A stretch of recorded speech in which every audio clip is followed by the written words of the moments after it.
আজকে আমরা শিখবো হচ্ছে ম্যাক্রো কিভাবে কাজ করে। তো ম্যাক্রো হচ্ছে একটা অটোমেশন টুল বলা যেতে পারে, যেটা আপনার যে কাজগুলো আপনি রিপিটেডলি করেন সেই কাজগুলো আপনাকে আর রিপিটেশন করতে হবে না। জাস্ট আপনি একটা কমান্ড সেট করে রাখবেন বা আপনার কিছু স্টেপ আপনি রেকর্ড করে রাখবেন। সেই রেকর্ডটা আপনি যখন রান করে দিবেন, অটোমেটিক্যালি যেটা হবে যে আপনার যেই রিপিটেড কাজগুলো আছে সেগুলো অটোমেটিক্যালি হয়ে যাবে। তো ম্যাক্রো ব্যবহার করার জন্য আমাদের একটা ট্যাব দরকার হয়, যে ট্যাবটার নাম হচ্ছে ডেভেলপার ট্যাব। এই ডেভেলপার ট্যাবটা আপনারা এখন স্ক্রিনে দেখতে পাচ্ছেন আমারটা। তো আপনাদের যদি না থেকে থাকে, না থাকাটাই স্বাভাবিক, কারণ এটা ইনঅ্যাক্টিভ অবস্থায় থাকে। আমাদের ফাইলে চলে যেতে হবে, ফাইল থেকে অপশনসে যাবেন। অপশনসে যাওয়ার পরে এখানে দেখেন কাস্টমাইজ রিবন নামে অপশন আছে। এই ডান পাশে আপনারা এখানে ডেভেলপার ট্যাবটা পেয়ে যাবেন। জাস্ট এখানে টিক দিয়ে ওকে দিলেই ডেভেলপার ট্যাবটা কিন্তু চলে আসবে। তো এবার ডেভেলপার ট্যাব আসলো, আসার পরে বাম পাশে আপনি দুইটা অপশন পাবেন। একটা হচ্ছে ভিজুয়াল বেসিক, এটাকে আমরা বলি ভিবিএ, আর তার পাশে আছে হচ্ছে ম্যাক্রোস। তো এই ম্যাক্রোস দিয়ে আমরা হচ্ছে আমাদের স্টেপ গুলো রেকর্ড করব। আর আপনি যদি স্টেপ রেকর্ড না করে কোডিং করতে চান, সেম কাজটাই আপনি ভিজুয়াল বেসিকেও করতে পারেন। বাট ভিজুয়াল বেসিকটাতে অনেক সময় সাপেক্ষ একটা বিষয় যে আপনার কোডিং করতে হবে। আমরা ম্যাক্রো দিয়েও কাজটা করতে পারবো, বাট আমাদেরকে জাস্ট স্টেপ গুলোকে একটু মনে রাখতে হবে। আর ম্যাক্রোজ আপনি চাইলে কিন্তু ভিউ ট্যাব থেকেও, একদম ডান পাশে ম্যাক্রোজ নামে একটা অপশন আছে, এখান থেকেও চাইলে রেকর্ড করতে পারেন। তো আমরা ইউজুয়ালি ডেভেলপার ট্যাব থেকেই বেশি এটা ব্যবহার করি। তো আমি আপনাদেরকে দুইটা এক্সাম্পল দেখাবো, যার মাধ্যমে আপনারা খুব সহজে বুঝতে পারবেন যে ম্যাক্রো অ্যাকচুয়ালি কিভাবে কাজ করে। তো ম্যাক্রো আসলে দুই প্রকার, এটা অনেকেই জানে না। একটা হচ্ছে অ্যাবসোলুট ম্যাক্রো, আর একটা হচ্ছে রিলেটিভ ম্যাক্রো। তো অ্যাবসোলুট ম্যাক্রো কাকে বলে বা রিলেটিভ ম্যাক্রো কাকে বলে, দুইটারই আমি ইন ডিটেইল আপনাদেরকে এক্সাম্পল দিয়ে একটু পরে দেখাবো। ফার্স্টে আসেন, আমরা সিম্পল একটা ম্যাক্রো ক্রিয়েট করি। তো ম্যাক্রো ক্রিয়েট করার জন্য আমাদেরকে ডেভেলপার ট্যাবের এই রেকর্ড ম্যাক্রোটাতে ক্লিক করতে হবে। তো আমি আরো আরো যদি একটু সহজ করে আপনাদেরকে বোঝাতে চাই, যে দেখেন, ধরেন আপনি কোনো একটা অ্যানাউন্সমেন্ট দিবেন। এখন এই অ্যানাউন্সমেন্টটা আপনি প্রতিবার একই কথাই বলবেন, বাট আপনি চাচ্ছেন না যে বারবার আপনি মাইক অন করে সেম কথাটা বারবার বলেন। আমরা যারা এখন মেট্রো রেলে চলছি, দেখবেন কন্টিনিউয়াসলি কিন্তু আমরা সেম মেসেজ কিছুক্ষণ পর পর পাচ্ছি। তো যিনি বলছেন, তিনি কি প্রতিবারই নতুন করে মাইক ওপেন করে বলছেন? না, সে একবার জাস্ট রেকর্ড করে রেখেছে। যখন দরকার বাটন ক্লিক করলে তার ভয়েসটা আমরা বারবার শুনতে পাচ্ছি, সেম মেসেজ আমরা কিছুক্ষণ পর পর ফ্রিকোয়েন্টলি শুনি। তো সেম প্রসেসটা হচ্ছে ম্যাক্রোর ক্ষেত্রে, আমরা আমাদের কাজটাকে জাস্ট রেকর্ড করে ফেলবো, স্টেপ গুলোকে। ওই স্টেপ গুলো এক্সেল মনে রাখবে, যখন আমরা ম্যাক্রো হিট করব তখন সে আমাদেরকে অ্যাডভান্স কাজগুলো করে দিবে। তো ফার্স্টে আমরা এই রেকর্ড ম্যাক্রোতে ক্লিক করলাম।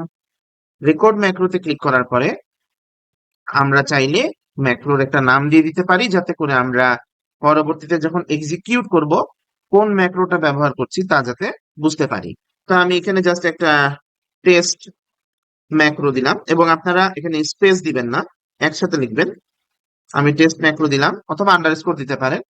শর্টকাট কি আপনারা চাইলে এমন একটা কি দিবেন যেটা আপনি ব্যবহার করলে আহ অন্যান্য কোনো কমান্ডের সাথে কনফ্লিক্ট করবে না। যেমন কন্ট্রোল এ দিলে সবগুলো ডেটা সিলেক্ট হবে। তারপরে হচ্ছে আমি যদি কন্ট্রোল টি দেই তাহলে টেবিল এক্সিকিউট হবে। তো যেমন আমি যদি এখন কন্ট্রোল শিফট কিউ দেই, এই বাটনটা কিন্তু এক্সেলে কোনো কাজে লাগে না। শিফট ধরে আমি কিউ দিলাম, তাহলে কন্ট্রোল শিফট কিউ যে বাটনটা আছে, এখন এই বাটনটা দিয়ে আপনি ম্যাক্রোটাকে এক্সিকিউট করতে পারবেন। তো এরকম কিছু বাটন আপনাকে আগে থেকে বুঝে নিতে হবে, যে এই বাটনগুলো ব্যবহার করলে কোনো সমস্যা হবে না।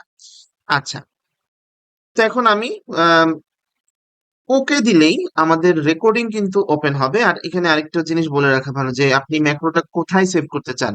ইউজুয়ালি আমরা যেই ওয়ার্কবুকে কাজ করছি সেই ওয়ার্কবুকেই কিন্তু দিস ওয়ার্কবুক সিলেক্ট করে দিই।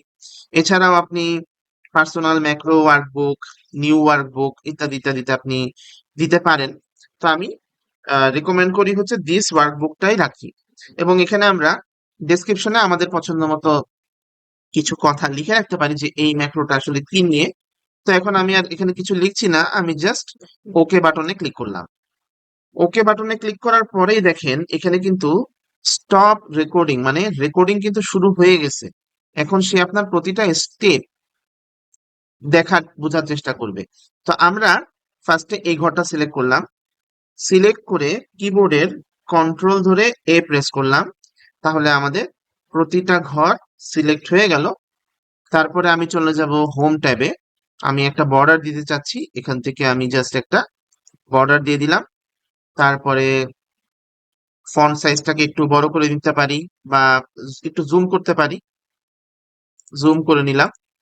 এরপরে আমাদের 1 নাম্বার যে রো আছে সেটাকে আমি জাস্ট হালকা একটু সাইজ বড় করে দিলাম। আমি এখানে এই আবার কন্ট্রোল দিয়ে যেটা করব যে এখানে আমি প্রতিটা লেখাকে মিডিল অ্যালাইন করে দিলাম, তাহলে মাঝ বরাবর চলে আসলো। তারপরে আমাদের এই উপরের যে রোটা আছে এটাকে সিলেক্ট করলাম, একটু বোল্ড করে দিলাম। আর এখানে আমরা কোনো একটা কালার দিয়ে দিলাম, ইয়েলো কালার দিয়ে দিলাম ধরেন, হ্যাঁ। আর এখানে আবার কন্ট্রোল দিয়ে সিলেক্ট করে যে কোনো দুইটা কলামের মাঝখানে এসে আমি ডাবল ক্লিক করব। তাহলে যেটা হবে যে আমাদের সুন্দরভাবে প্রতিটা লেখা যতটুকু উইথ দরকার কলামের জন্য সেই উইথটা সে পেয়ে যাবে। আর আমি চাইলে কোয়ান্টিটির যে কলামটা আছে এটাকে আমি সেন্টার করে দিতে পারি, সেন্টার করে দিলাম। তো ধরেন আপাতত এইটুকু কাজ করে আমি আবার এই ঘরটাতে সিলেক্ট করে রাখলাম। সিলেক্ট করে রেখে এবার আমরা আবার চলে যাব ডেভেলপার ট্যাবে, এরপরে আমরা স্টপ রেকর্ডিং দিয়ে দিলাম। তাহলে আমাদের এই প্রসেসটা কিন্তু সেভ হয়ে গেল। এখন আমাদের এখানে আরেকটা ডেটা আছে, এই ডেটাতে আমি এখন যে কাজটা করলাম হুবহু এই কাজটা আমি এখানে জেনারেট করতে চাচ্ছি। আমি এখানে বর্ডার দিতে বা বোল্ড ফন্ট করতে যে সময়টা লাগতো সেই সময়টা এখন লাগবে না। এখন আমরা যেই কমান্ডটা সেট করেছিলাম যেটা হচ্ছে কন্ট্রোল শিফট তারপরে হচ্ছে কিউ। এখন আমি যদি যে কোনো একটা ঘরে সিলেক্ট করে কিবোর্ডের কন্ট্রোল শিফট ধরে কিউ প্রেস করি, দেখেন সাথে সাথে আমাদের যেই ম্যাক্রোটা সেভ করা ছিল সেই ম্যাক্রোটা কিন্তু এখানে জেনারেট হয়ে গেছে। যে কোনো ঘরে সিলেক্ট করলেই কিন্তু হচ্ছে, আমি কন্ট্রোল জেড দিলে কিন্তু এটা আর চেঞ্জ হবে না। এখন আমাদের এই ম্যাক্রোটা কাজ করলো কিভাবে,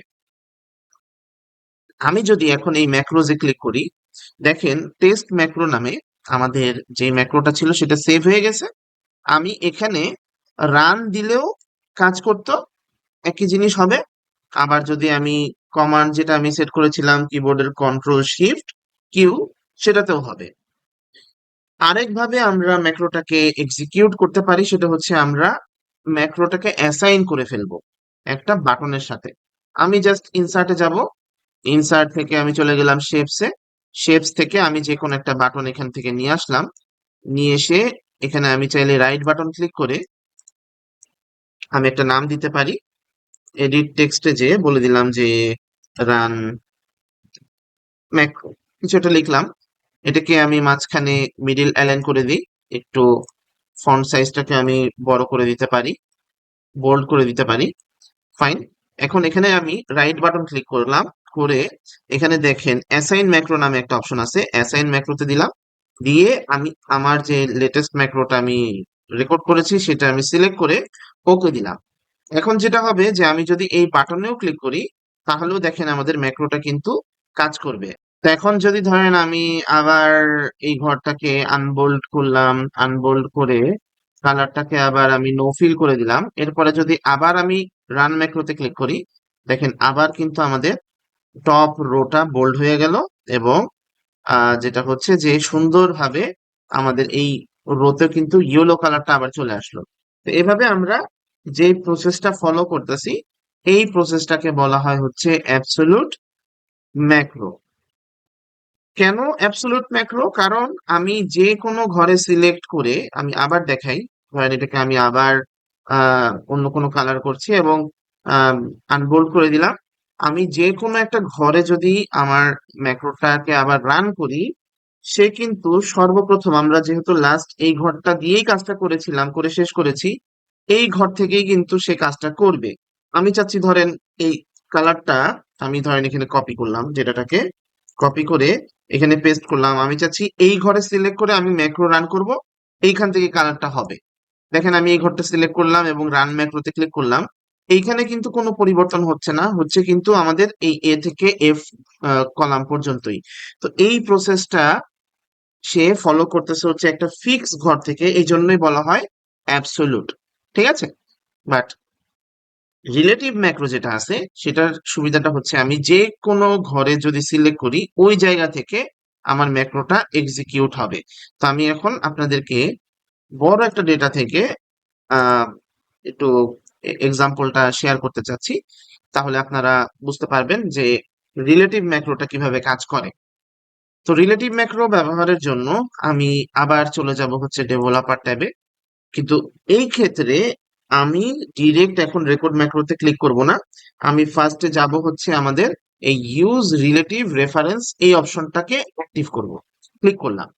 এখন যেটা হবে যে সে আপনার রিলেটিভ রেফারেন্সটাকে প্রায়োরিটি দিবে, অর্থাৎ আপনি যে কোনো ঘরে সিলেক্ট করলে আপনার যে প্রসেস আছে সেটা ওই ঘর থেকেই জেনারেট করার চেষ্টা করবে।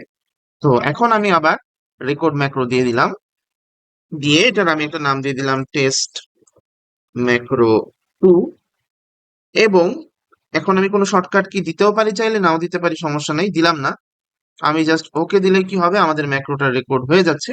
তো আমি যেটা করব সেটা হচ্ছে আমি চাচ্ছি যে আমাদের প্রতি 2 ঘর পর একটা নতুন রো তৈরি হোক। প্রথম রিকোয়ারমেন্ট আমার এটা। তো আমি ধরেন এভাবে একসাথে 2টা রো সিলেক্ট করলাম। সিলেক্ট করে রাইট বাটন ক্লিক করে আমি যদি ইনসার্টে ক্লিক করি তাহলে 2টা রো অ্যাড হয়ে গেল। সেম ভাবে আমি এখানেও চাচ্ছি যে আমার আম, একইভাবে 2টা রো অ্যাড হোক, প্লাস আমি এই যে ঘরটা আছে এই ঘরটাকে আমি চাচ্ছি যাই লিখি না কেন সেটা বোল্ড হয়ে যাক। হোম ট্যাবে যাব, একটু বোল্ড করে দিলাম। এখানে আমি দিতে পারি হচ্ছে টোটাল, তারপরে আমি দিলাম হচ্ছে সেলস লিখলাম, মানে আমার পছন্দ মতো আমি লিখলাম। তারপরে এখানে আমি দিলাম ধরেন ক্যাপস লক দিয়ে XYZ দিলাম।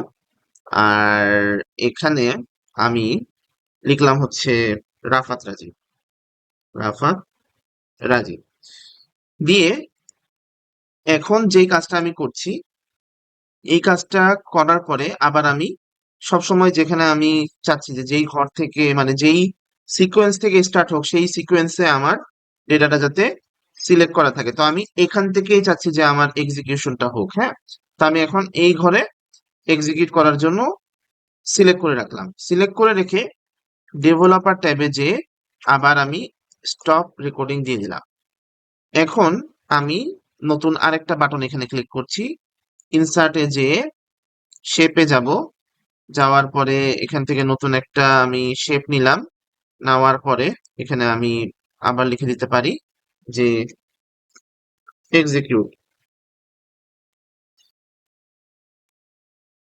এটাকেও আমি মিডিল অ্যালাইন করে রাখি এবং কন্ট্রোল দিয়ে একটু বোল্ড করে ফন্ট সাইজটাকে আমি বড় করে দিলাম।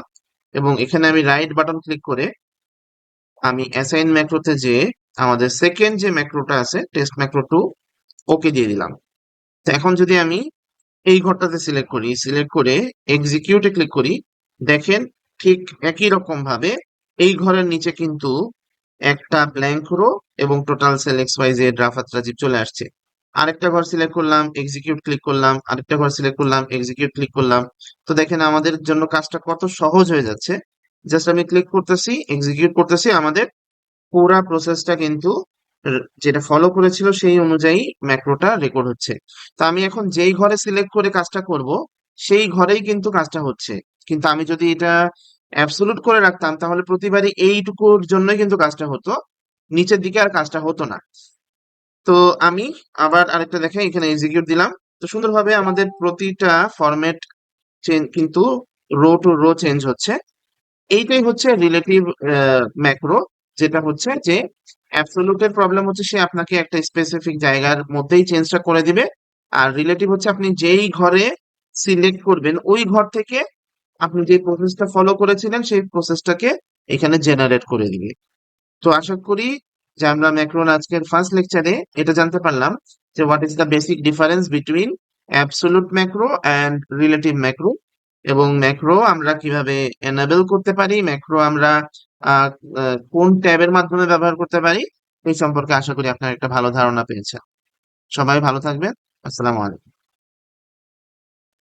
তো আমি এইভাবে ম্যাক্রোর একটা সিরিজ আনার চেষ্টা করব, যে সিরিজে একদম বেসিক টু অ্যাডভান্স লেভেলের সবকিছু আমরা কভার করব।